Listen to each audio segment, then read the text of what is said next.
Yes, indeed, ladies and gentlemen. I'm Jason Enrique. Welcome back to the First Class, Second Place podcast.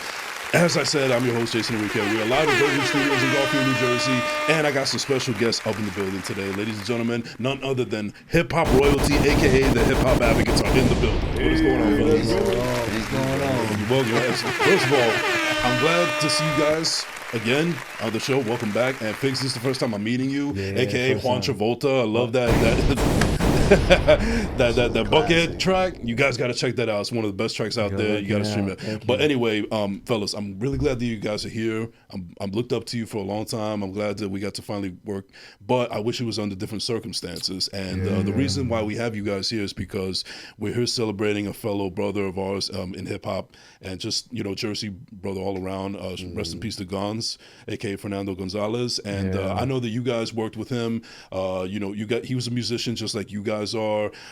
He definitely was doing the social media thing. He was featured on your show, The Hip Hop Advocates, as well. So yeah, just basically, I can start off with you, Della. Like, what can you tell us about like your experiences and your stories and what you thought about Gonz as a whole? I mean, with Gonz, man, he was a special individual. He was a great MC. He was a hustler. He was doing the media stuff online. We had him on the show as well, and you know how it is when you have people on the show. They're there for 3-4 hours sometimes, and we spent a lot of time with him. We did music with him. We went to his studio. He came to our studio, and it's just a positive dude with children who's just trying to feed his family and do the right thing. His lyrical skill was crazy. You know, we met him. We went to Rachel Loca's show one time. Right. And we met him out there. We started freestyling. We had a cipher. We were rhyming, and he came out of nowhere like, "Yo, I rhyme too." He just came out of nowhere. We're like, "Huh?" And then, you know, he busted a freestyle. We were all surprised. We all gave him props. We're like, "Yo, we didn't, from the looks of it real quick, we didn't know that you could kill it like that." Right. And that was I think the most interesting thing about Gonz is the fact that, you know, when he wasn't in music mode, he was very like shy, he was to himself, very calm, very, you know, positive guy nonetheless, but he just, you know, kept to himself a lot. He was like the quiet type, but as soon as he got into MC Gonz mode, I mean, he was a fucking Tasmanian devil. Get that energy. That shit. Yeah, exactly. And he really cared about his craft. I'm a dude, just like you guys. I'm all about lyrics. I'm a hip hop head. I love, you know, emceeing. You got spit bars, you know, like legit bars, and that was something that he really was able to do. And he also had the flow, he had the cadence, he had the voice. There was just everything about him encapsulated what a real MC is. Encapsulated, I think that's the name of one of his albums. Time Capsule, yeah, which is now available on all streaming platforms. Make sure you pump up the numbers, check out that project. It was something that he was very passionate about, and you know, the sad thing is that he always told me and a couple other people that he could do a million other projects, but this one really meant a lot to him. And sadly, this was the last project that he ever gave us. But he gave it his all. He gave it his all, and I'm very proud of the work that he did on there. I thought it's a good project, and it's crazy. He had a song on there called "My Flowers." Yeah. Which I heard, I was hearing, you know, that was like one of my favorite songs on that EP. And then you hear it now after the fact. It has a different meaning now. That shit sucks, man. And, you know, I like to think that we having him on our show, collabing with him musically, like we did an ill fucking song with him that was crazy. You know, we feel like we at least gave him his flowers the time that we spent with him, because, you know, he came to us, we went to him. You know, and not to cut you off, but when we had him on the show, and the first thing he said was, "Yo," he was surprised and shy. He was so grateful that we had him on the show, because he's like, "Who am I?" That's what he said. "Who am I?" Well, "Yo, you an MC? Like, yo, you hip hop." He impressed us. Like, just from that first night we met him, like, he impressed us. He left an impression on us. Like, yo, he's really nice. Yeah, it really is dope. Like, you wouldn't think that just because he's mad quiet, but then when he opened up, he started rhyming. Damn, you know, we don't do that. But the Hip Hop Advocates was judging the book by its cover. Yep. True. That day. But he surprised us. And on that the album, the first track, the intro, he had his kids on there. You guys remember? Yep. He wrote like a script for the kids, and the kids were acting on it. And we thought it was from a movie, like a movie insert. Yeah. And it was actually his kids, man. That was He was it. mad proud of that. Yeah, he at one point he was doing it all. He was rapping, he was mixing his stuff, he was doing music videos. He was doing music videos, Editing it too. skits. He was like Bugs Bunny. Remember Bugs Bunny playing baseball by himself? He was just doing all the Yeah. So that's you kind of answered my question a little bit, but I guess maybe expand a little bit more because, like I said, he's been on my show before. I wish I had the opportunity to have him on my show again, but it just never happened because, you know, as the kids say, life be lifing. But you know, he was on your show, and like, what else can you tell us about that experience when he came on the Hip Hop Advocate show? It was chill, man. You know, family, just family. Good, like it was all love from the It was family. It was family. It definitely was, man. Like, and part of the reason I asked that is because, like, you guys said that you were judging a book by its cover. Now, for me, it was quite the opposite. Like, when I first heard of him, I thought of him as, because based on what he was talking about in the music, I figured that he was this grandiose guy that's super confident in himself, and you know, nobody could tell him shit, whatever. But then when you actually meet him in person, I saw a different dynamic. And when I had him on my show, it took a little bit of time to get him out of his shell because I wasn't expecting him to be, you know, a little bit shy, for lack of a better term, with me. But you know, I just had to rely on my skills and what I do as far as the podcast is concerned to actually get him to open up a little bit. And I think I even surprised him with a couple of stuff that he wasn't even aware that I was aware of. Because, you know, when I do this thing, I do my research thoroughly and so on and so forth. And I would mention a couple of things to him that he wouldn't even think that I would know about, and I think that was enough for him to, like, you know, get comfortable and, you know, realize that this is a safe place. You know, you're a damn good journalist. Yeah. I try my best, but it's not about me today. It's about Gonz. So as far as music wise, besides the Time Capsule project, I mean, if I'm not mistaken, he also performed a couple of songs while on your show as well, right? Like, don't you guys have like a sound stage or whatever? Right, And the then show you have improved segment. There you go. That's what I'm talking about. Yeah, so he performed, what was the song he performed? I can't remember. I can't think of the name right now. Yeah. I think it was off that EP though. Yeah. It was one of the tracks off that EP. I can't remember the name of it. But he you know, he did his thing, man. You know, like, he came on.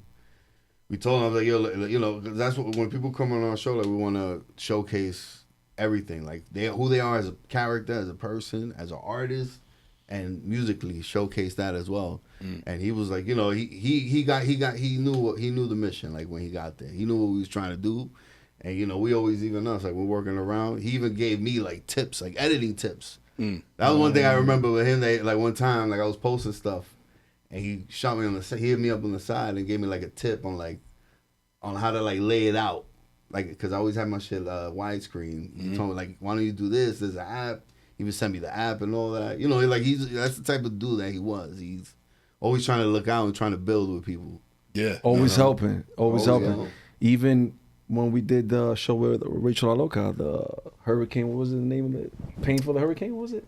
Oh, the hurricane that hit in Puerto Rico, that charity. So he been raising money. Yeah, we were raising money for that. He was in the crowd, and I'm performing, but my mic is now on. I don't know that, but he's pointing and going like this. I'm like, oh. I even told him I thought he wanted smoke. That was before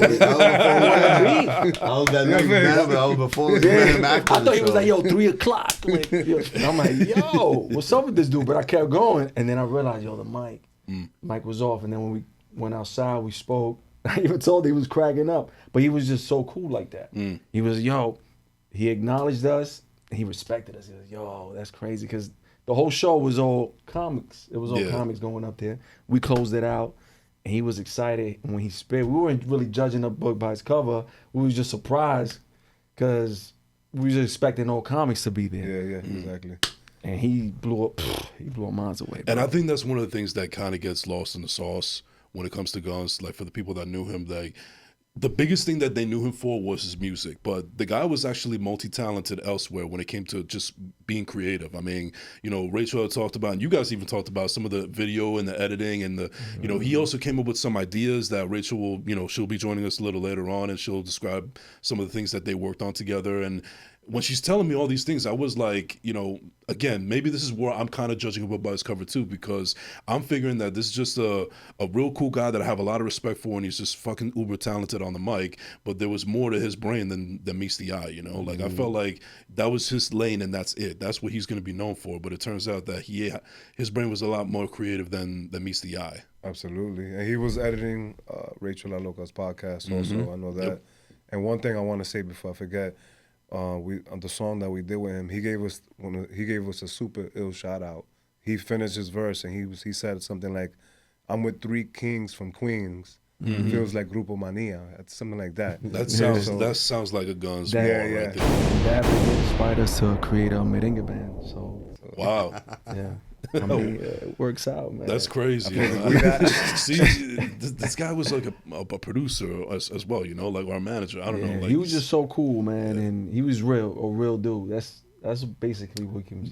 He introduced us to his engineer. That we were like, yo, this dude, like his engineer is dope. Trash. Yeah, shout out to Trash. He introduced us to him. I'm like, yo, we got to use this dude. And that's who we use now. Yeah, that's some dude. You know, now we're using his engineer that he introduced us to mix down some of our music, like shit that we haven't got put out yet, because it was just so dope of an engineer. Like that all came through him.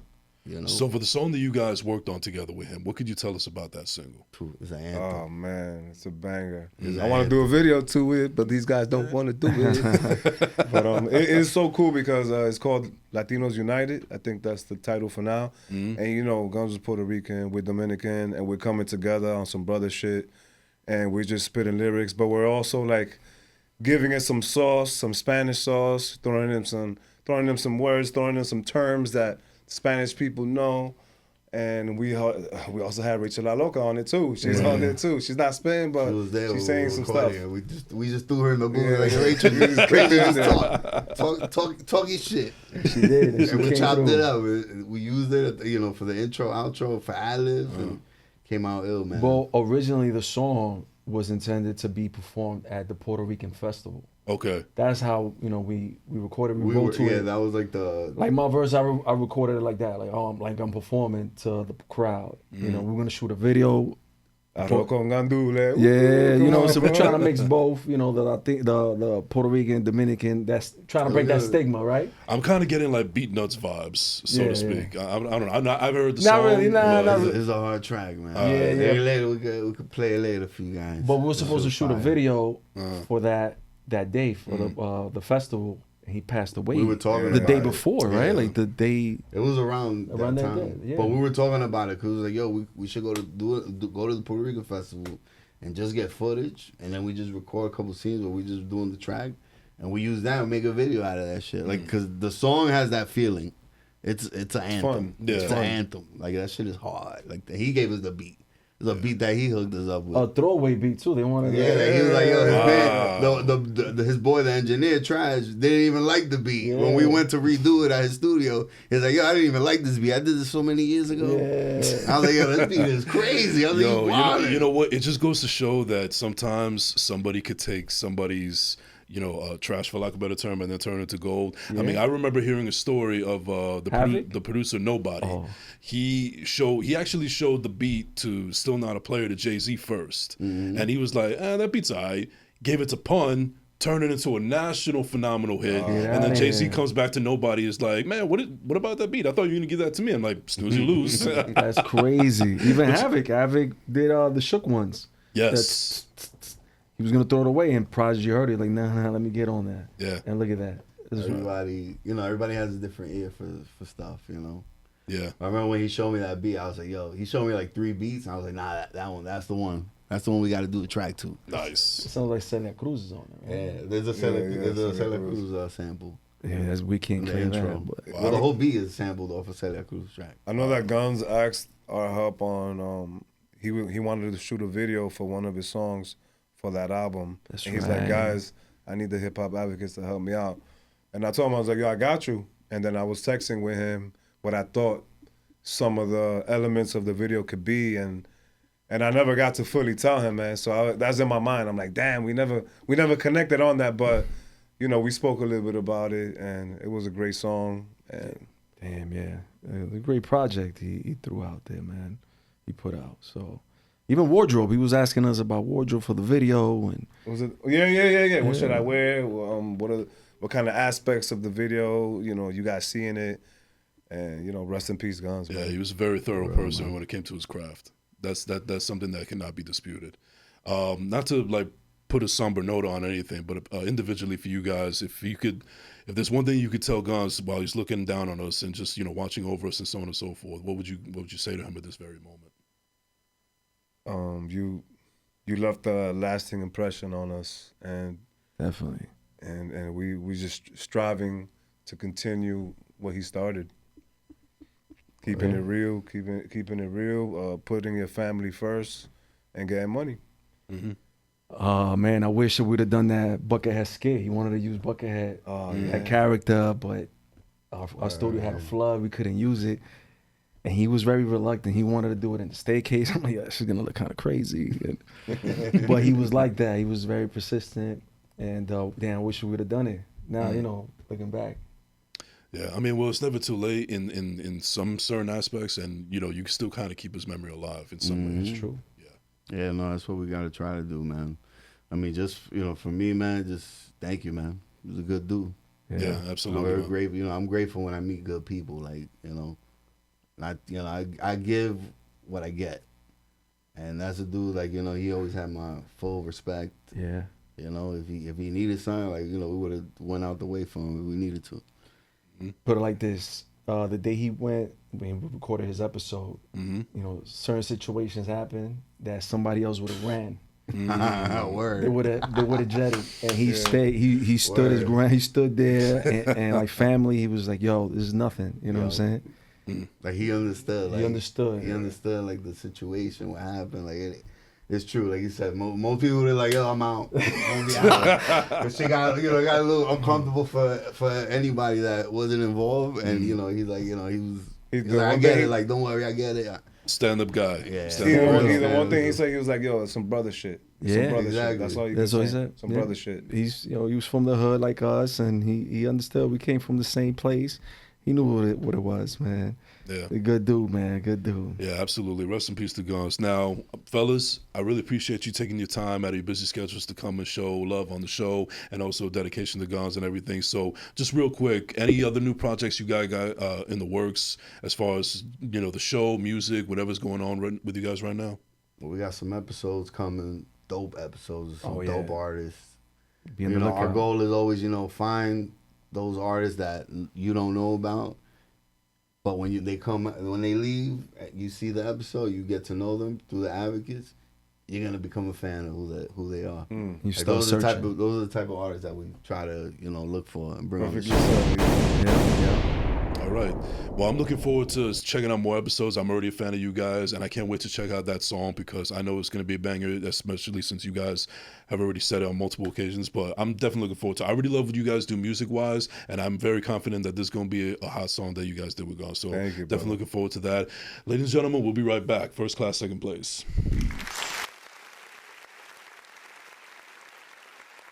Yes, indeed, ladies and gentlemen. Welcome back to the First Class, Second Place podcast. I'm your host, Jason Enrique, and we have a special episode today dedicated to one of my very good friends, talented artist, and some all-around guy, very talented person. It's really, truly what they say, when the good die young. Definitely applies to this gentleman. But shout out to Gonz, a.k.a. Fernando Gonzalez. And with me today, I have two members of Jersey Media, two people that he was very close with, worked with together, personal. Ladies and gentlemen, PPG Javi and Joe Fucarino. What is going on, fellas? Yeah, what's going on? What's going on? I'm doing good, man. I'm doing good. So first and foremost, thank you guys for joining me. And Joe, thank you again for coming through. And like I said, this episode is in dedication to Gonz, somebody that we really admire, respect. He was, our brother in arms and so on and so forth. And I know that he worked with you guys very closely in Jersey Media. And matter of fact, it's because of you, Joe, that I got to know of Gonz. I got to meet him. I got to work with him. And we became really, really cool with each other. And I want to thank you first and foremost for making that connection. But I would say that out of everybody that I knew that knew him, you were probably the one that was closest in his circle. Yeah. We were definitely probably closest I think he was with everybody because again I met him not too long ago actually. I met him probably in like 2020-ish. Actually, I think it was like early 2021. We just connected online. And it was funny. We connected because we were both like Joe Budden fans, Joe Budden podcast fans. Right. And we were both hip hop heads. So like I would always throw on my story, like, some hip hop stuff or whatever. Like, we always related because, again, him being a music artist, but we also like the same, like the M&Ms and the lyrical and that or whatever. But it was really, we were both Joe Budden podcast fans. I used to, for like my marketing tactics, I used to follow the followers of like the Joe Budden pod or like other things that I felt like I would relate with, right? And you want Keep going. okay, so I followed, he followed back. It was in my DMs, and we kicked it, man. We hit it off from there, and then when we finally met in person, when we were doing the Therapy Without a Degree series, and we were filming episode 2. We were just getting ready to film it, and we were doing the casting, and him and Anna, they applied to be on it, and then we met them, and Yeah, that's another thing that I wasn't aware of. Like, he was also trying to get his game into the podcast as well. they did a podcast for a while. No, but I didn't know that. Like, they did do one, but I didn't know that he was podcasting. Is what I mean. Oh yeah, it was called Quite the Conundrum, Oh wow. and they did probably a good 10 episodes, maybe more. Maybe more. They did it. It was him and his wife. And what was that? Quite the Conundrum. What did that podcast surround? It was like kind of relationship stuff, kids stuff. It felt like at times it was also like couples therapy, just kind of like every day, like there. It was so awesome to see because, they loved each other so much, and it was great being behind the scenes to watch it because, they were parents, and at the end of the day, when you have kids, it's very hard, especially when you're together with, the baby mother, baby father, whatever. It's very hard to like find a time that you're not with your kids. It's very rare, and they made it a moment to go and do that podcast without the kids, and it was just super interesting, just because you saw them in their own lights, talking with each other, and in that moment of like, wow, we could be free for a little bit. Because anyone as a parent knows that when you do have your kids and you're living with your kids, the bathroom is probably sometimes the only time that you get a little free time. Seriously, like, and even that sometimes you won't. So it's like you felt that connection for them through that. So I don't know. That's what I got from it. You would have to, obviously people would have to go back and listen to it. It is out there, Quite the Conundrum. You go check it out. But that's what I got from what the podcast was. And also, one of the ways I got to know him also is because he was also featured on an episode of your series, Therapy Without a Degree. I mean, I think he also hopped on a couple episodes of your podcast, but he was actually on the TV series Therapy Without a Degree on episode 2. Yeah, that's how I first met, like, because we were DMing for a while, and then he was cool because he was so supportive, and I'd never met him before, and I met a lot of people through online, but he, especially too as like a male, that's another thing, to be like, don't know you in my DMs, and you in my DMs, like being supportive, showing love. I don't know who the hell you are. I didn't even know how local he was.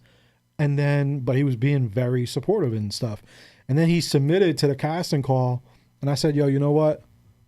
I'm gonna put this dude on. I'm gonna put him on because he's been that supportive. You know what I'm saying? Some people would say you shouldn't choose people for those reasons. I moved my own way. I said, yo, you know what? He's been super supportive. I don't know this dude from a can of paint, but I'm gonna put him on. And that was literally the reason, and thank God it worked out great because he did amazing, and then that literally birthed, the friendship. Yeah.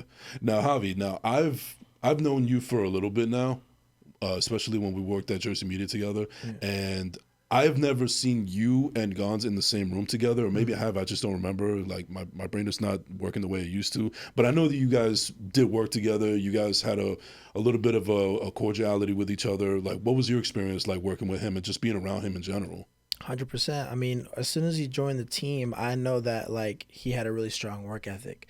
Like, every time I saw him talking with Joe, he was always like, Joe, can you show me how to do this? How can I do this? How can I go to this client and like, how to work this?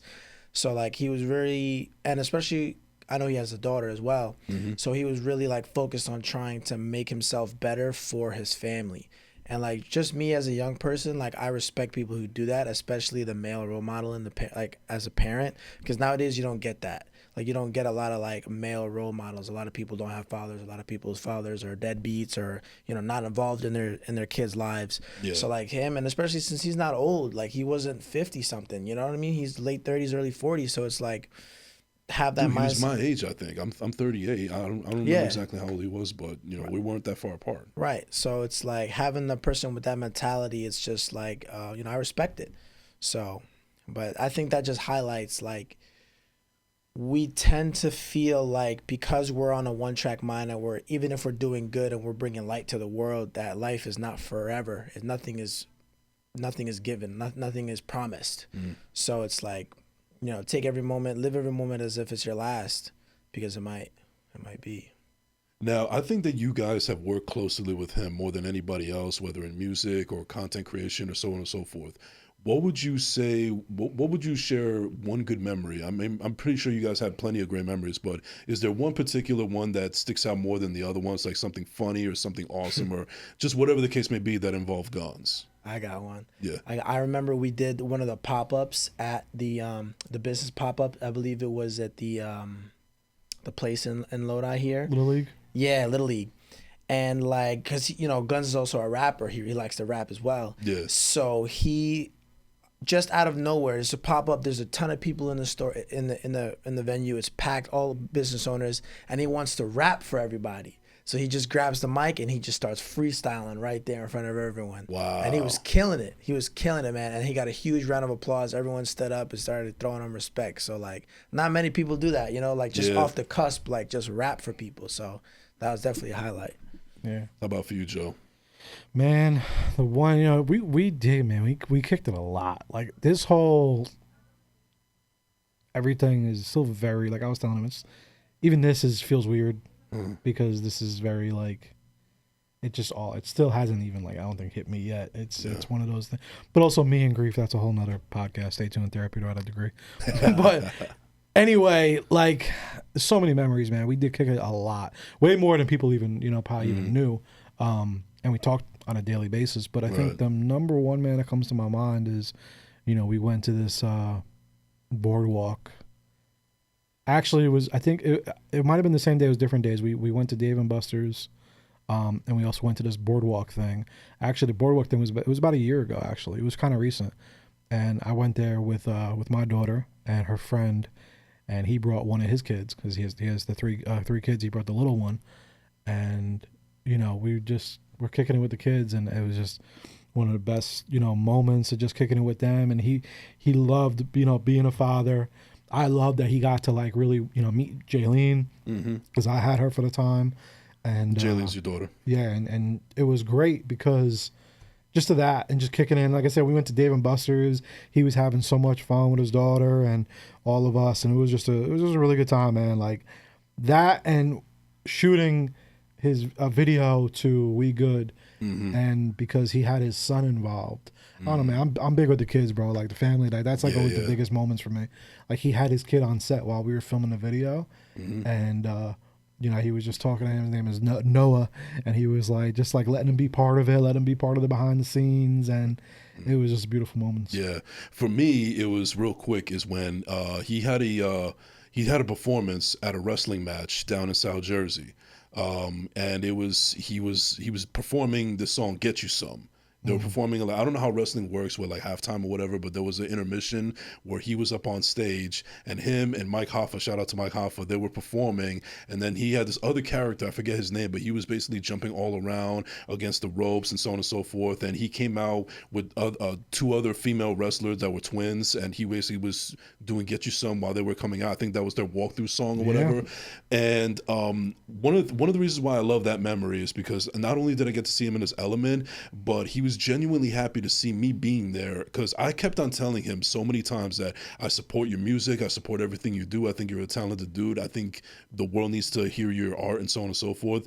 And he always took it with like a grain of salt. He always appreciated everything. But I think me actually being there and seeing the excitement and the gratitude in his face that actually showed up and proved that I actually supported him was something that I will always take away from him. And sadly, unfortunately, that was the last time I ever saw him. But I'm glad to see that the last time I saw him was in a time where we had a lot of fun and he was in his element and we got to share really good friendship with each other. So that's one thing that I will always take away from Gonz. He was really happy that you went and everyone pulled up to that. I know because he was very excited about that moment. That was really big for him. Yeah, and he's like an artist because he's like, yo, I'm doing the record for wrestling. Like, girl, like he was so hype about that. You know, and I do want to mention too, before you were like, oh, about like I spent the most time with him. I have in our own element, I guess, in our community of people. Yeah. But he also like, you know, he has tragedy. He has all these other people. Like he is, bro, because he was such an amazing human that his community is so large as you saw recently. You know, his community is so fucking large, and he's kicked it with so many different people that he has so many people that he's connected with. Right. While he's looking up from above us, what is one thing that you guys would like to say to him real quick? Eminem's the GOAT.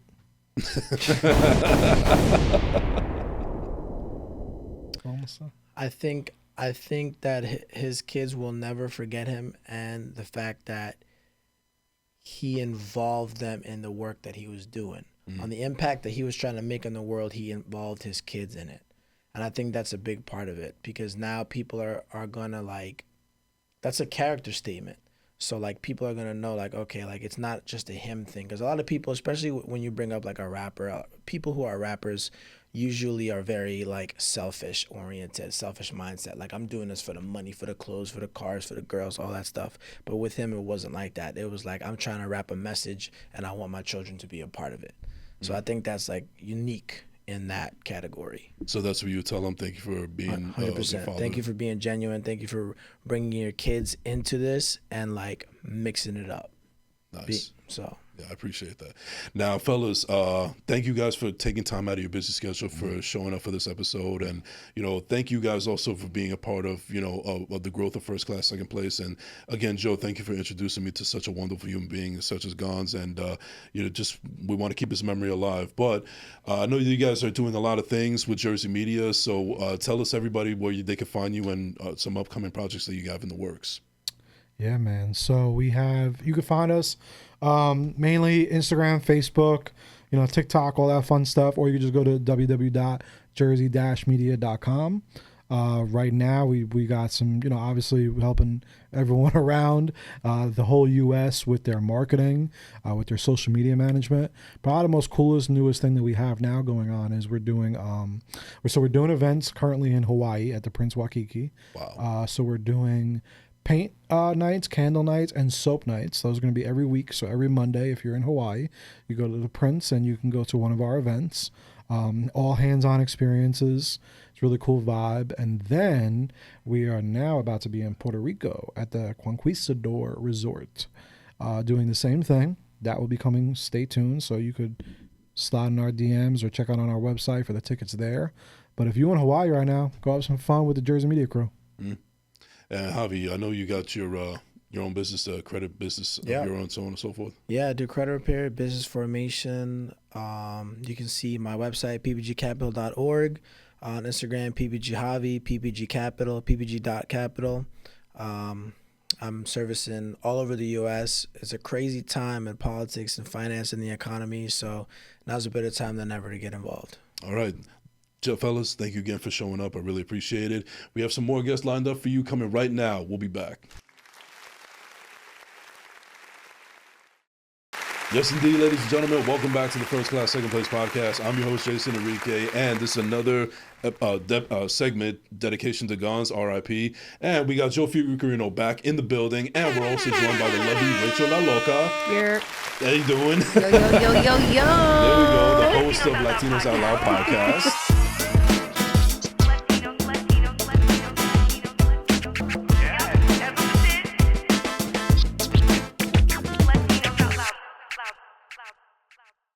Which our mutual friend Gonz was a part of as well. Yes, he was. Joe was just on with us a little while ago, and he decided to still grace us with his presence, and thank you very much for that, Joe. But we got into the creative side of Gonz. I love you, Joe. Love you too. We got into the creative side of Gonz a little bit. Like, obviously, there's his music, but, you know, there was, and I talked about this with the hip-hop advocates as well, there was more to him than just music when it came to art. You know, he was such a creative mind that I don't think that he even realized his own potential that he would tap into. True. I just remember having so many conversations with him where you can like get a read on somebody's brain waves, like just in talking to them, like how they think and their thought process. And our conversations were limitless in like the creative capacity. He was editing the podcast for a while, and we would just talk about like, he would always be like, well, what if we did this? And what if we did that? And I'm like, your brain is crazy. Like, you're not, but your brain just operates like 175 miles an hour.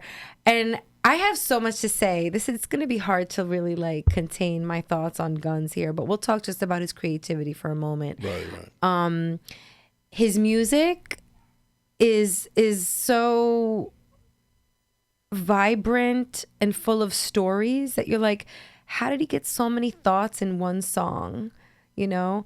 And then like editing the podcast, those were some of the best episodes ever. We won the Bronze Signal Award, falling behind Kevin Hart, who took the gold during the era of Gonz's editing of the podcast. And I think the judges heard those episodes and were like, yes, this podcast is going to get the bronze trophy. So he was credited. You know, if you go to signalawards.com and look up the winners from 2023 for best comedy, you'll see Joe Fucarino's there and Gonz is there as the editor. Ramon Pesante was helping out for a while. So like, I just want to say he talks about giving flowers a lot in his music, and He has a song titled My Flowers. yeah, receiving flowers. Like, I'm just really happy that after every episode, every kick-ass episode that he did, I would call him up right away and be like, you a beast. Yo, you a beast, bro. He was a beast when it came to the podcast. But he truly, like, he really believes in the product, and he really believed in me. And he also pushed me to my creative, I don't know, peaks, I guess. Like, he just pushed me in such a good way and challenged me to do things. He was like, bet. He was like, yo, Loca, you got to get on TikTok. I was like, I ain't getting on TikTok. I'm in my 40s. Like, what are you talking about? He's like, no. You need to get on TikTok. I'm like, okay, well, what am I going to put on TikTok? And he's like, I got you. And he developed these concepts like the habichuela con dulce and the Superman and the Superwoman. Now he was, and okay, so here's the thing about Gonz, and feel me on this. I'm sure you'll agree. Like, if he didn't know how to do something, he went to YouTube University and learned it right away. 100%. Or that's actually going to lead me to what I was going to ask you, Joe. I mean, was he already kind of like familiar with all of these other creative things and editing and so on and so forth, and you just kind of helped polish him or work with him, or did you kind of show him the ropes a little bit? So it was really interesting, man. So when we connected, like, kind of back to what me and Javi were speaking about, his main thing was, it was really actually interesting, right? So when we first met, he wasn't rapping at all. He wasn't doing any of that. He was just working. Right. Didn't he take like a sabbatical or something like that? Or he was just completely done with it? No, he was done. Yeah. And then when he started connecting with us, and he literally told me, like, this is what, you know, he was like, yo, working with Therapy without a degree in Jersey media sparked his love. He was like, because he said his words out of his mouth was like, I saw, you know, Jason did the podcast, Joe was doing Therapy without a degree, blah, blah, blah, doing this. And he was like, he felt like he didn't have anything of his own. And he was like, wait a minute, I'm a rapper. You know, and then like he would send me music because, again, we were Joe Budden fans, and that's very hip hop-esque. So then he would send me stuff, and he started getting back into his bag. But then when it came to us talking about like money and changing our lives, and I'm big on that. Y'all know this is what I like to talk about. Yeah, like, of course. You know, trying to do very better. Business minded, yeah. Yeah, and you know, we would talk about a lot of times the music, and then I wouldn't steer him away from music, but I was like, look, let's just be real. You want to change your family's life. Are you going to become, you know, the next biggest artist in the world? You might, but also we got to go get money. We got to go chase the money. And he was one of the few that when I had that conversation, he actually like listened and was like, "No, you're right." And he quickly started learning stuff. And you know, I'm very transparent about everything I do. And he quickly just started learning on his, like during that process, he was like heard. Behind the scenes, he started learning how to do videos, editing. He came to me one day, like months later, like, "Yo, I can add value to the team now. That's what I do. I don't just rap no more." That's kind of how he was, like, literally. He was like, because he just wanted to add value. He wanted to go that route to help better his family for the kids. And he took my insight and my advice saying like, "Yo, no, like you need to, you know, like I see you're super creative, like you said." I was like, "But we just got to like lean other ways. You know, if we're talking about for money and, you know, really being successful and changing our lives," I was like, "Still do that. Hip hop, still great. Boom." I was like, "We got to shift a little bit. Just a little nudge, you know?" And he just went and he just did absolutely that and started killing it, learning how to do things. Like all of that it was still so fresh, so new. Everything was so quick. And, you know, even like what you said, you're the best episodes of your time. Well, not the, like, you know, the awards. Us, he went, so many videos went viral because he put us all into it. And his creativity was absolutely unmatched, and things and ideas that he wanted to get into film. He wanted to be a filmmaker. He was really learning a lot, like with special effects and like the video, the post-production magic, and he was just really good at everything. I got to see him, you know, do a bunch of things. I went to a bunch of his shows, and I just remember thinking that, like, you know, those people you meet that are just not bad at anything, like they're really good at everything they do. That was Gonz. Wow. Yeah. Now, And we don't say that just because he passed. A lot of people mention that and they say that, but this individual, I always say like, no, this is. It was outrageous just watching him in action, and he really moved crowds. Mm-hmm. And I remember being like, backstage, or like before he got on stage, you know, he was like one person, but then he got on stage and just completely transformed and brought the crowd with him, because there were some tough crowds, some tough audiences, you know. Like there was one time we were at a bar and it was rowdy, it was loud. I'm like, oh gosh, how's he gonna get everybody's attention? And he did it without a stage. He was just like, he was talking shit to people. He's like, "Yo, why you not clapping?" "Yeah, that's right." Yeah. Can I tell you a little secret? Of course. Do you know he was a little nervous to perform in front of people? I could see that, but he would, you know, he asked me a couple times, and I think we did it. He's like, "Yo, can I practice like performing in front of you and shit?"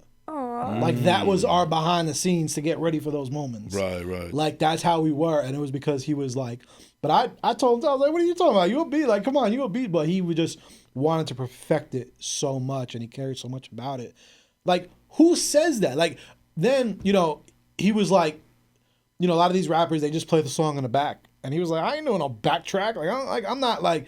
No, fuck he was, that. Yeah, but he was, like I said, he wanted to practice that. Who says that now? Really, like, how many artists are really doing that? Right. You know, so that I can't just think shows of one. Yeah, that's practicing how they're gonna perform. Right. But that just goes to that's just a testament to how much he really cared about his craft. I mean, he wanted to put on the best show in the entire fucking world, even if it was for 8 people in the audience. Yeah. That's just his thought process. That's how it was with him. And I don't know I don't know too many people that you're mentioning right now that, you know, we got to get this money and so on and so forth. And yes, that is a factor. That is important.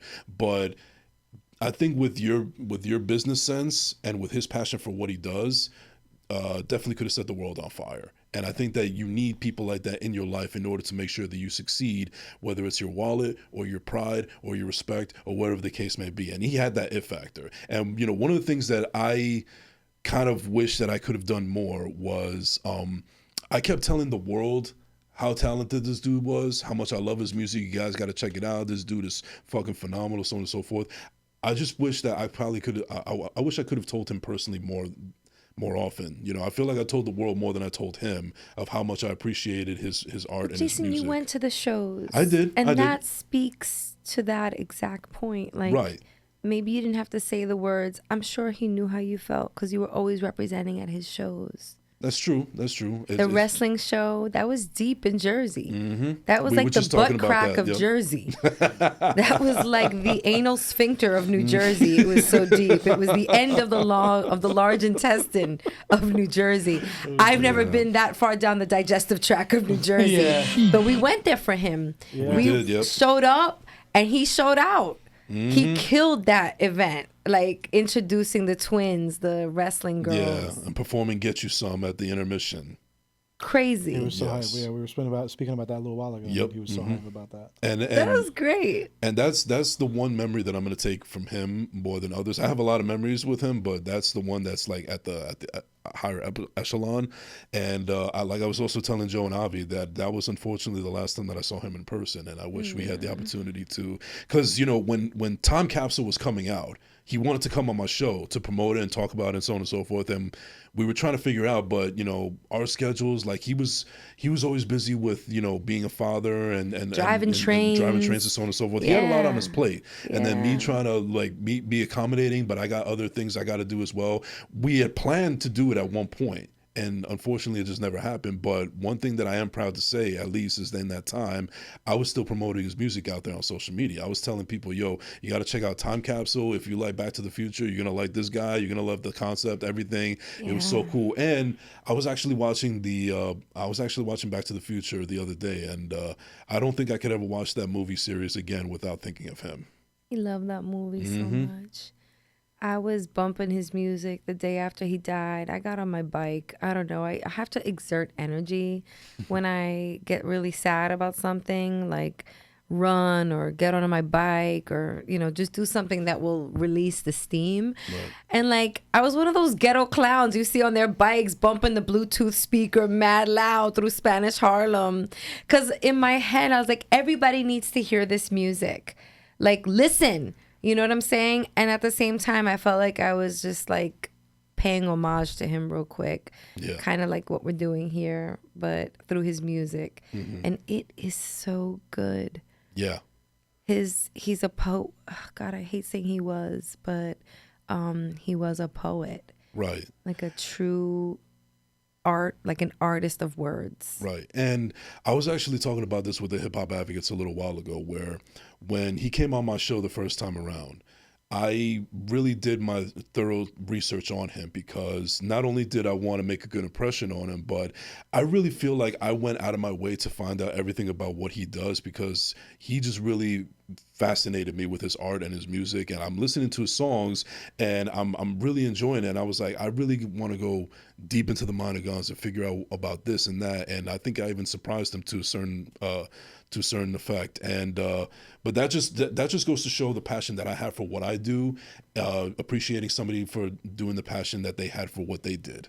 So that's always going to remain a favorite episode of mine, especially considering that I was also talking about with the Hip Hop Advocates that when I first heard of him, I didn't even meet him yet, but when I first heard of him, I was under the impression, because of listening to his music, that he was very grandiose, he was very confident, he was on top of the world, like bigger than life, larger than life. And then you meet him in person, it's the complete polar opposite, but it's still a joy to be in the presence of as well. Like he's sweet, he's funny, he's a humble guy, kind of keeps to himself, doesn't really bother anybody. But once he gets in his element, be fucking prepared. It's crazy. It's like a cannon, Yes. right? He's just like a rap cannon. And also just like an Energizer bunny up there performing, like going from one side of the stage to the other, looking at people in their eyes, looking at the cameras that are shooting him.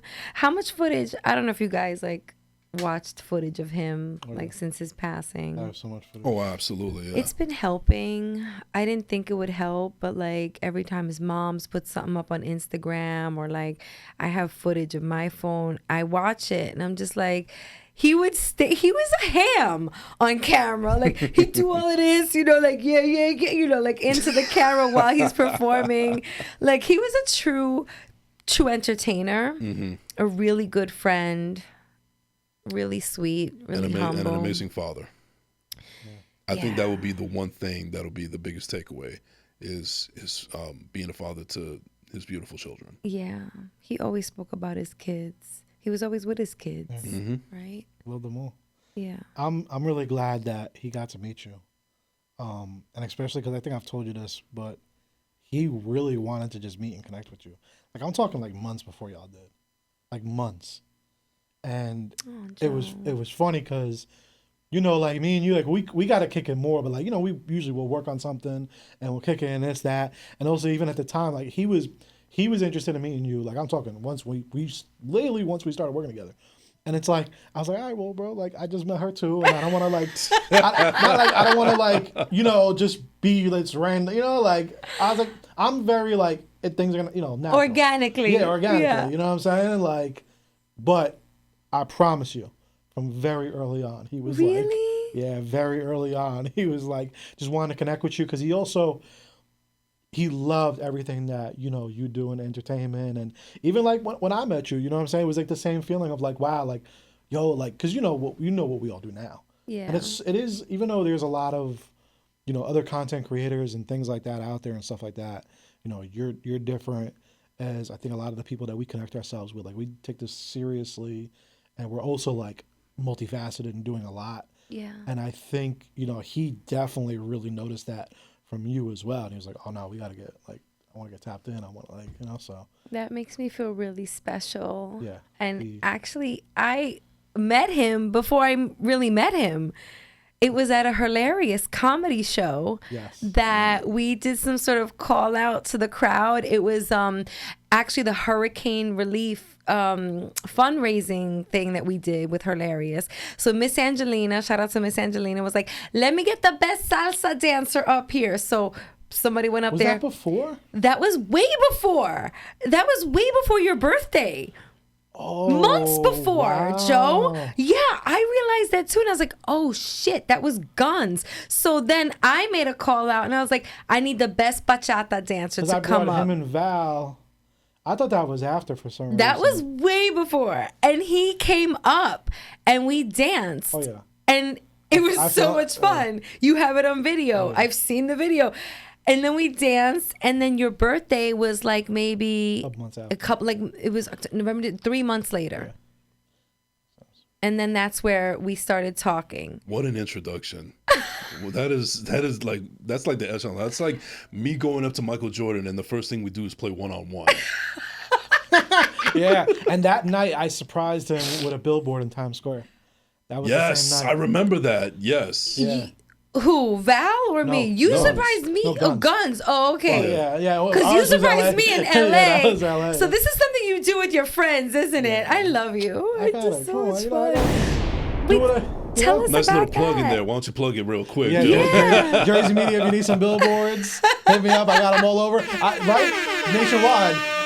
Yo, LA. that was one of the best days of my life. We got off the plane and he was like, wait, we got to make a pit stop somewhere real quick. I'm like, what? Like, where the fuck you taking me? And it was like Crenshaw Boulevard or something. I was like, yo, we're going to the hood right now? Where are we going? Like LBC, Snoop Dogg, where are we going? But it was the good right. I was like, I'm wearing a bandana, Joe. Should I take it off? I'm scared. It's red. With our luggages. With luggage, everything. Having all like the plain schmutz on my face. Like, it was not cute. But he's like, we got to stop somewhere real quick. And it was the good side of Crenshaw Boulevard. Okay, it wasn't the hood side. And there was a rotating billboard with Latinos Out Loud and my freaking picture on it. Like, I couldn't even, it was one of the best gifts anybody's ever given me. Right. But I do remember that video of Gonz seeing his picture up on Times Square. Tell us about that. That it was a while back, but I remember the look on his face. There was just so much joy. I mean, yeah, he was amazing. super You didn't tell him either? It was a surprise? I don't think I don't remember, to be honest with you, if I told him or not. I know, like, I surprised Val. I did it for Val, too, over there. I did see that, yeah. She had no idea. She actually thought she was just helping me film for somebody else's billboard. That's the best. Yeah, and then I got her with that. That was cool. But Gonz, I might have told him. I don't know. I don't remember. But either way, what was funnest and the best about that memory is when we parked the car to go see the billboard, we passed the time machine. And if you guys seen those photos when he has the almanac and the time machine, that was the same night. So that was we literally did that. I think that was either after we left your show or before we left it, but that was our night. Like we went to the city, did the Aww. billboard, your It's a show. magical night. Yeah, I didn't even know the billboard was earlier that day. Yeah, it was either earlier or after. I don't remember, I but love that so much. That And it is was a awesome. great show. yeah. I was surprised that you were there. And I then, know, I like, always try to. ay, Dios mío. Well, that's an amazing. But you know what? Let's take a brief time out real quick because I think we want to add a family member of Gonz up onto this episode right now. We'll be right back with more First Class, Second Place. All right. Yes, indeed, ladies and gentlemen, welcome back to the First Class, Second Place podcast. Jason Enrique here, along with Joe Fucarino and Rachel La Loca. And we also have a very special guest joining us from a very, very private place somewhere in the United States of America. Ladies and gentlemen, please welcome Louisa, right? Louisa Gonzalez? Yeah. There you go. Hey, how you doing? So you are the sister of the late great Gonz, aka Fernando Gonzalez, or other way around. But thank you so much for joining us. We really appreciate it. So we've just been doing this dedication episode to him in honor of your brother. This is a guy that we have a tremendous amount of love and respect for. He was extremely talented. He was a great person, and I'm not telling you anything that you don't know, but I just feel like, and also Rachel and everybody else feels like this is very appropriate that we have somebody that was really blood close to him involved in this episode that we really take pride in dedicating to him. Of course, of course. Thank you for having me. Yeah. So as I mentioned before, I was wondering if we can get a little bit more sense about who Fernando was as opposed to Gonz, the artist, because we've spoken about his music and creative wise and so on and so forth. But the person himself, Fernando, really interested me because I got a chance to meet him, and he was a much cooler guy than expected. Just a joy to be around, and I just know I only got to meet him a handful of times, but every time I met him, it was always a lot of good vibes and love and respect and so on and so forth. But I guess it would just, we want to hear a little bit from you, a family member, and get an inner look at who Fernando was and how much of an impact that he had on everybody. Right. So Fernando was definitely the definition of don't judge a book by its cover. He was always someone who like my friends would meet or family and would think like he's intimidating or not intimidating, but more so like shy. Like he does not really talk to you unless he knows you. But when you start to talk to him, he was a heart of gold, and he always had aspirations and goals to tell everybody, including myself. Since I was little, it was always like, "Yo, you need to do this. You need to get into this. Yo, like." Get into transit when he started transit, and I used to sit there like, oh my gosh, I don't want to hear all this right now, like your baby, like I really didn't want to hear it, but like I would always like at the end know it was coming from love. Mm. um, he was definitely a clown. Fernando was always joking around. He always had something funny to say. His favorite thing to play around with was like Afrobeat. You couldn't catch him listening to Afrobeat without thinking he could bust a move and do all those things. I definitely have a lot of videos of that. Oh wow. But Fernando was like he was and still is my best friend.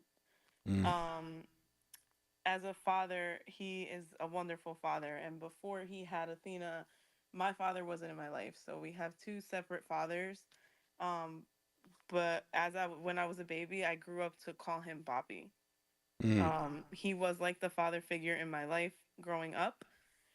He always looked after me. He was the reason my mom moved from Irvington to Newark because he would always tell her, like, like Irvington's not the place for her to go to school. Like, take her to Newark. They have Spanish, they have arts, they have all these things. Like, I don't want her growing up here. He'd bother my mom about milk. My mom hated milk when she was pregnant, and he would be like, "You have to drink this for the baby, for the baby."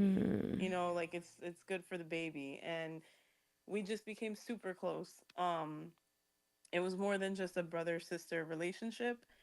Um, he would always look after me. He'd always be the one to call me on his way to work just to talk about life, to tell me his news and his plans and see what I was doing and all these things, which I always appreciated. And he was just my best friend. He was my best friend. He was more than just a brother. Um, then he had Athena, and he loved that girl to the moon and back. Um, I mean, he was a great father. He always talked about he wanted to be the opposite of his father. He wanted to be an inspiration for Athena. He wanted her to always, remember him and know him as someone who loved him and wasn't just there to just show up when he needed to. And he made sure of that. He would always be a part of things. He would always take her out. Sundays were their days to always, like, on his day off, go out to eat. He was telling me before he passed away, actually, he told me that he wanted to go to Athena's softball games, but all the games were days he works. So he said he was never going to be able to. And that Sunday that he passed away, the Wednesday before that, he texted me that he called out to see Athena's game. So he actually made it to her game Wow. that same week. Wow. So he always made sure it was possible and that he would be, there for anything. Yeah, he was always, that's all he cared about is her, the two other kids. He was real big, always just trying to guide Noah and teach him things and just be there for him and all of them. Like that was his main number one thing, was being a dad and making sure that he was like leaving a legacy. Like that was all the time conversations. Every day was Right. like, yo, how do we do stuff to get to the next level, because he wanted to take care of the family, like the kids and everything. Yeah, it definitely goes into like his album, The Time Capsule. It was for his kids. And basically, like in one of the songs, when he's like, if he had a message for his kids, it's to be like, find your happiness within. He cared about all of them, He was always very protective of Ariana as she got older. He would always be there for Noah. It was just like a bond that he didn't want to break with any one of them. He treated all of them the same. Yeah. He definitely had a great love for them. He was the best. He was definitely the best. Louisa, can you share the story about the Stanley Cup? Oh, yes, the Stanley Cup. So when Fernando, the day that he went to Athena's game, um, my birthday was June 1st. So it was creeping up, and I was messing with him because he was asking me what did I want for my birthday. And I never really asked him for nothing big because we're always just like busy and caught up in life. So I was like, I really want a Stanley Cup, but I don't want to waste money on that. Like, so if you want to give me a Stanley Cup, go ahead. And he laughed and he was like calling dibs on buying me a Stanley Cup. Now, Fernando was never one to be like so excited to do something like that. So it was definitely like all right, like you want to give me this Stanley Cup? Go ahead. And before we left, he was like, I'm telling you guys, like nobody buy her the Stanley Cup. I'm getting the Stanley Cup. And then he ended up passing away on the May 26th, and but a couple days before he passed away, like the 2 days before when he was in the other hospital, it's very sad to say, like we were on FaceTime, and if everyone knows that he was originally in the hospital for his leg, like nobody thought this was gonna happen.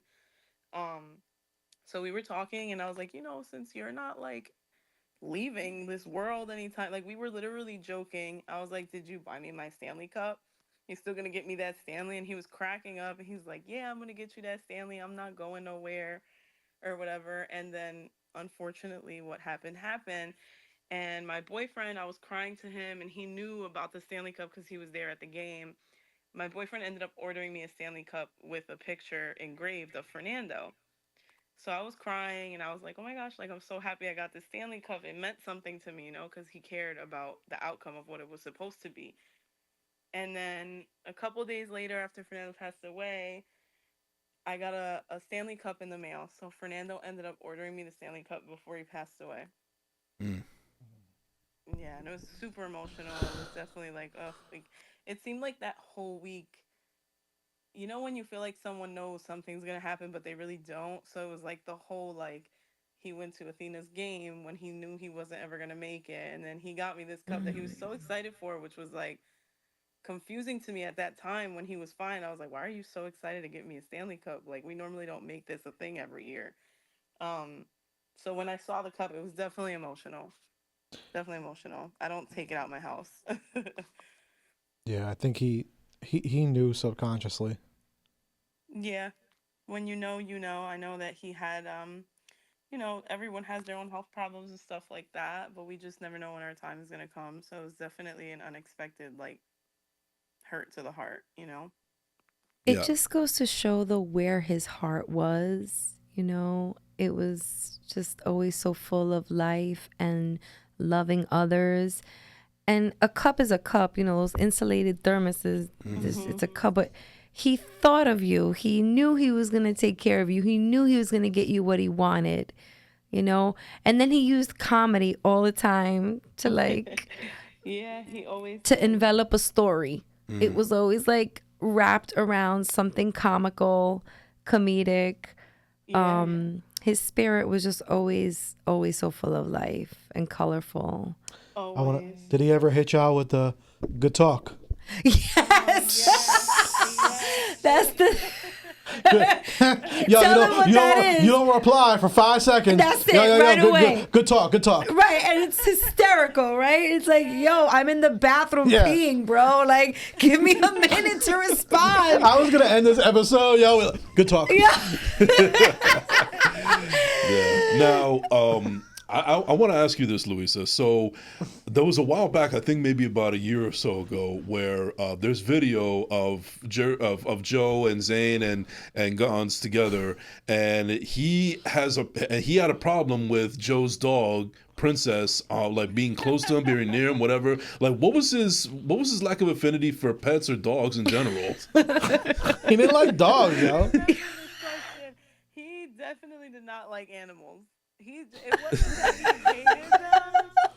He definitely wasn't an animal hater, but if it were up to him, he wouldn't have a pet. Like, he would be like, "Why are you in my face right now?" Like, that's just like get out of my face. He would walk in my house and he wouldn't greet the dog, and I was like, and he's the only one, and I'm like, bro, like, are you a serial killer? Like, what's going on? How do you Her know? name is Like, Princess, yeah. for crying out loud. And she's such the dog that you just like, you Wanna say say hello, like. And cute. he would just walk past her, and I'd be like, "Bro, no, you gotta say hello." Show I some don't care. respect, Yeah, I don't yo. care. I don't care if you're not doing. You have to love her.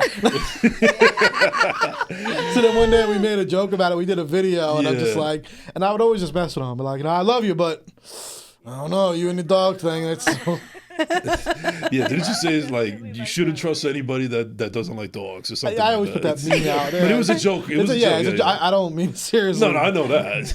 But and it was something we did joke about. Right. But the reason that I bring that up, not just to joke around about the fact that he just didn't like animals, was one of the things I love about that video is that it perfectly encapsulates what it was like to be with you guys at Jersey Media, the camaraderie that you guys had, the fun that you guys had behind the scenes and so on and so forth. I mean, you guys were just fucking around with him, and he went along with it. He could have easily been a dick and say like, "Yo, get that fucking dog out of my face," and just walk out. No, he actually played into it, even though it made him uncomfortable. Yeah. But that's just how he was. And then my favorite part is when Zayn. He cuts off right at the end. He just looks at the camera and goes, "It's Gonz." his signature from all of his songs. Yeah. Fernando was definitely a clown. Going off of that good talk comment, I even put that in like one of my captions and one of my pictures. He was definitely a good talk person. He would hit me up, and if I wouldn't respond, I could be working and I'm not supposed to pull out my phone, and I'll see good talk.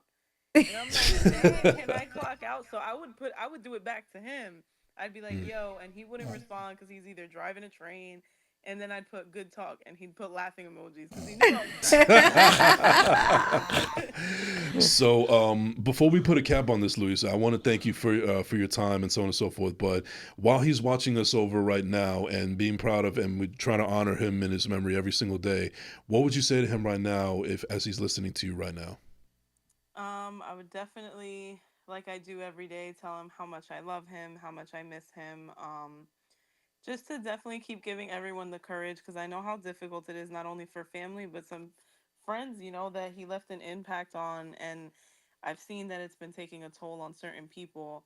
And, sometimes that leads to people wanting to give up and stuff. But Fernando was never that person. Fernando was always one who would want you to strive, one who would want you to, succeed. This was someone who would send videos every day about aspirations and goals and just getting out of the hood and all this other stuff that he had wanting for, not for himself, but everybody else. So I would just ask him, to give everybody the strength and the signs to just keep going, because for example, I've been wanting to call his phone for a minute because I've got accepted into a college, and I'm getting like these offers for new jobs, and usually he's my person to be like, my hype man, like, yeah, you got this, do this. Everybody always usually has like a negative or like, what if this happens? But he was never that person. Right. So, knowing he's not here, it's a little difficult to kind of be happy about these things. But I know that I can hear him saying, like, you got this to everybody, all his people he cared and loved for. Amen. Amen. Congrats to you for all this happiness that's coming your way. I wouldn't be surprised if he's out there behind some of it. You know what I'm saying? Of course, yeah. Sending I've you definitely messages. dreamt with him a few times of him just following me everywhere I went. Like, he wouldn't talk, but I'd be like, hey, can you come with me here? And he'd literally follow me to everywhere I went, in every dream I've had, he's just been following me. So he's watching me. I've had this, okay, don't think I'm crazy or think I'm crazy. I've had this like beautiful orange and black butterfly kind of make appearances everywhere I go lately. Like, it was in my mother's backyard, and then I went to go buy plants with her, and then I saw another one that looked just like it, like land right next to me. Then I went down to Florida recently and saw the same color butterfly, which, I don't know, y'all, instinctively, I don't think you're crazy. Okay, I don't think I'm crazy either, but like, you're crazy because my mom and I recently went to the cemetery. I know you guys got to put a cap on it, so I'm gonna hurry up. But me and my mom recently went to the cemetery to talk to him and just sit with him. And my mom's never had anything fly up to her, and a same orange and black butterfly when she was crying on the chair. What? Flew right to her lip. No. And then to her chest, and it went away. Okay, I'm officially freaked out. I don't think this is coincidence. Are you kidding me, girl? And I what? It up, and it's usually like, like caterpillars are supposed to be like, what it means. When I looked it up was the cycle of like Jesus's life or whatever you believe in, like, reproducing itself, coming to life from a caterpillar, like, So it was definitely something about like an angel coming down to you to talk to you. Oh my God. I think when it comes to this subject of Gonz, there's no such thing as coincidence. Take it for what it is, and then happily ever after. That's Girl, we got to talk about this offline. Yeah. That is freaky. Yeah. I welcome it though, because it's beyond me. I can't even control what's happening right now, but he's with us. Absolutely. Yeah, I truly believe that. Guys. He definitely cared about all of you. I've heard of all of you, and he's definitely appreciated every single one of you and done everything through with you guys. Well, Louisa, thank you so much for your time. We really appreciate this. And again, our condolences to you and the family and so on and so forth. We will continue to cherish him and honor him and keep on doing everything that we love and appreciate and have a passion for in his name and keep his memory alive. So thank you so much for joining us. We really appreciate it. And we'll keep in touch very soon. Yes, thank you. I can't wait to watch it all. Thank you very much. Thank you very Love much. you, I really girl. appreciate it. All right, well, ladies and gentlemen, that is going to do it for this episode of First Class, Second Place. Thank you so much for tuning in. We really appreciate it. What about the track? Oh, okay. Yeah. Marv is yelling at me through the booth. So, as we mentioned before, we're going to close out with a beautiful song. Rest in peace to Gonz. We love you. We miss you. Thank you so much for gracing us with your presence and your passion and your art. We'll continue to cherish it. Ladies and gentlemen, this has been the First Class, Second Place podcast. We out.